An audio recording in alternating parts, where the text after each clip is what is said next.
Stop everything you are doing right now. The map of North America as we know it is being redrawn in real time. It is April 6th, 2026, and the great fracture between Ottawa and Washington has officially moved from boardrooms to the battlefield of the future, the Arctic. While President Trump continues to signal an expansionist doctrine, treating Canada not as a sovereign ally, but as a resource-rich 51st state, Prime Minister Mark Carney has just played his most aggressive card yet. Today, we are analyzing the massive $35 billion mobilization of the Canadian Armed Forces in the far north. From the reactivation of Goose Bay to the construction of Fortress Arctic, Canada is no longer asking for permission to exist. We are entering the 85-day countdown to the USMCA collapse, and today, the North belongs to those who can hold it. This is the story of how Canada decided to fight back. Let's look at the hard data. The Carney government has officially moved to allocate over $32 billion specifically for forward operating locations and the Sovereignty Shield. We aren't just talking about weather stations. We are talking about full-scale military modernization at Five-Wing Goose Bay, Yellowknife, Inuvik, and Iqaluit. These bases are being upgraded to host the latest generation of F-35 fighters and advanced over-the-horizon radar systems. Carney's message is unmistakable. The Northwest Passage is not international water. It is a sovereign Canadian corridor. By building these northern operational support hubs in Resolute and Whitehorse, Canada is physically blocking the American dream of an Arctic empire. This is the single largest military investment in Canadian history, and it is aimed squarely at one person, Donald Trump. Why is this happening now? Because the rhetoric from Washington has turned from trade friction into an existential threat.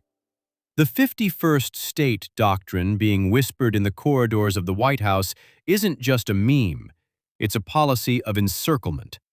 By attempting to annex Greenland and questioning Canada's northern borders, the U.S. is trying to seize trillions of dollars in untapped critical minerals and future shipping lanes.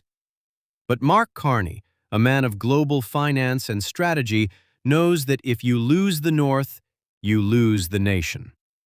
Today's deployment of dual-use infrastructure, ports and airfields that serve both the military and the mining industry, is a move to ensure that Canadian minerals like lithium, cobalt, and tungsten stay under Canadian control. Washington wants the resources.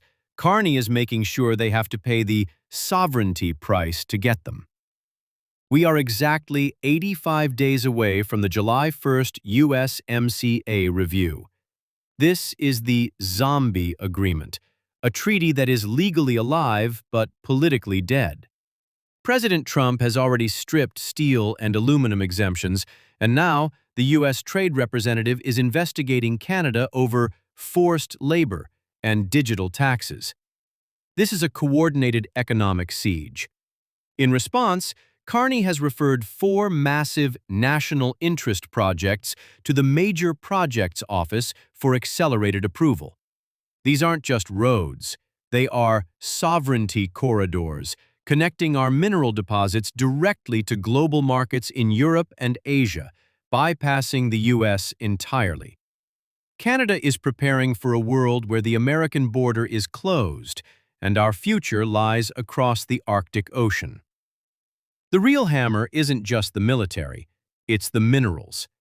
Silicon Valley and the Pentagon are terrified of one thing: a Canadian mineral embargo. While Trump threatens 100% tariffs on Canadian-made cars, Carney holds the keys to the battery supply chain. Every F-35, every AI server, and every EV battery in the United States requires the very minerals Carney is now protecting with his new Arctic bases. The leverage has shifted. For the first time since 1812, Canada is playing a game of high-stakes geopolitical chicken. If Washington cuts off our trade, we cut off their future. The era of the quiet neighbor is over. Fortress Canada is rising.